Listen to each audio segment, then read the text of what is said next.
I'm Troy Kirby with the Journal of Olympia, Lacey, and Tumwater with a quick look at the 2021 Washington State Legislative Session.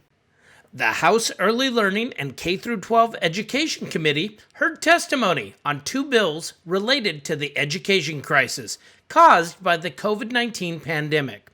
House Bill 1121 creates an emergency waiver of graduation requirements. Engrossed House Bill 1131 creates an emergency waiver of instructional hours and days at private schools. AWSP is in strong support of House Bill 1121. It is a priority for us this legislative session.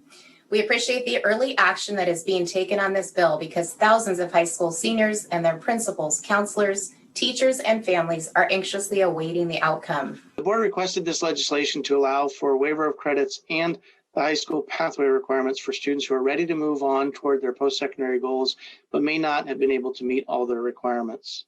Many students are struggling to meet all the credit requirements and may find that they will be most successful focusing on those courses that are most relevant to their post-secondary goals in order to complete. I want you to know we still have students struggling, even though we've been in person since September 2nd. Kids are struggling with mental and physical health and just trying to cope with the many challenges of being a kid combined with the impacts of this pandemic. We want to thank you for the bill you passed last year that provided the emergency waivers, and we are encouraging your swift action on HB 1121 to afford those students who went through the pandemic last year and continue to go through the pandemic this year that same opportunity to graduate. The House Education Committee heard testimony on House Bill 1356, which would prohibit the inappropriate use of Native American names, symbols, or images as public school mascots, logos, or team names. In the center of my high school's office sits a glass case caging two presumably Indian mascots dressed in full regalia, symbolic of the defeated and extinct Native American, akin to animals in a zoo.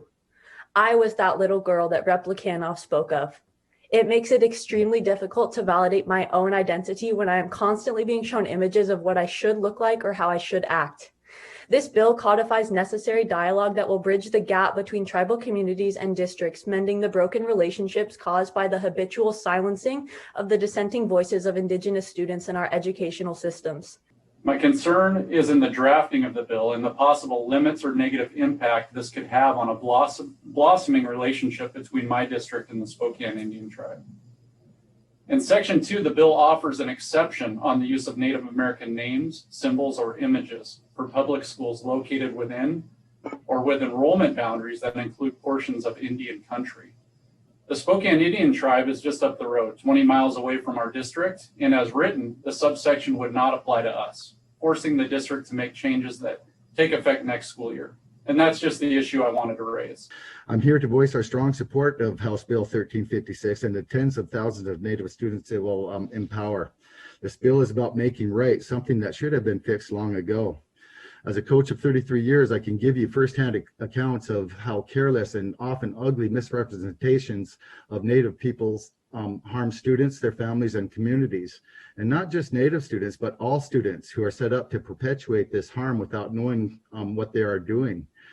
These mascots often do no honor to the people they represent. This bill offers a reasonable solution to the problem. At the same time, this bill empowers Native communities to lift up symbols that represent our tribes accurately and with honor. The dehumanization of my very well-being as a Native American is far from uncommon. The impacts of settler colonialism has had on the attitudes towards our identity still affect us today. Most importantly, it affects our youth and how they view themselves. We are seen as less than human. We are not your costumes, nor are we your mascots. We are not your warrior or your medicine man. You cannot smudge away our identity with counterfeit healing kits, and you do not control us.